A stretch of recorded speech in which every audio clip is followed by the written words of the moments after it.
Thinking about buying land or a home with a lot of acreage in Colorado Springs, be careful because there are some expensive mistakes that buyers are making before closing. Here are the biggest 5 mistakes and costly mistakes that buyers are making. Number 1, assume the property has good water. First of all, some properties don't even have water rights as far as the ability to drill a well. You need to put in a cistern system and have water delivered to your home, or the aquifer is not going to produce enough water. You need to understand where the source of water is coming from. Is there a current well? If there is a current well, you need to make sure either you or you have the seller make sure the well is properly working.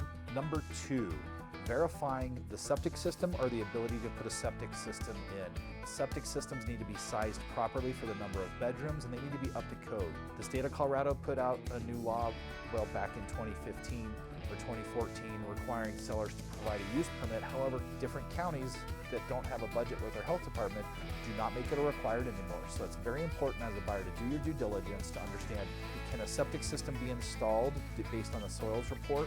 How many bedrooms do you want to have? Do you ever want to expand and finish a basement? You need to make sure that septic system is sized properly for what's currently there, or if you're building something new, so that's critical. Number 3, ignoring zoning and HOA rules. Many of the properties on land are still in HOAs and subdivisions that have covenants, rules, and bylaws that can restrict certain kinds of animals. Some of them allow for horses or goats if your children are 4-H, and then if they're not, you can't have them. So pay attention to your specific needs on animals and certain HOA restrictions that may exist. On larger parcels like 20 to 40 acres, a lot of times those are just county zoning, but make sure you follow the county zoning rules as well, because they vary from county to county here in Colorado. Number 4, skipping the soils report. If the home has not been built yet, you really need to make sure the seller has a soils report, or you should invest in one, because if the soil is bad, you might be over excavating. Also, if the soil is bad, you may be putting in an engineered septic system, which could triple the cost potentially. That's thousands of dollars, so make sure you find out what's going on there.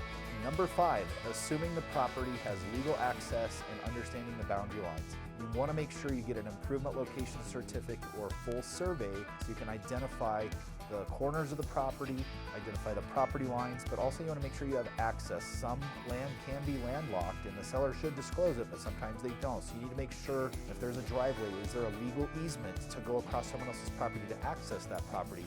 Is there owned access, direct access? And you want to make sure there's no structures that the neighbor may have to put on the property that you're building or the home that you're buying.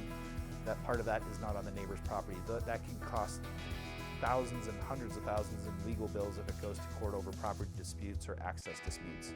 There's a lot of things that can cost tens of thousands of dollars or more if you don't know what you're doing. If you have any questions or want to buy a home on land, or you're considering buying land, I've helped people develop and build properties, and I also sell a fair amount of horse properties. So if you have any questions in buying homes in Colorado Springs or the surrounding areas, please reach out.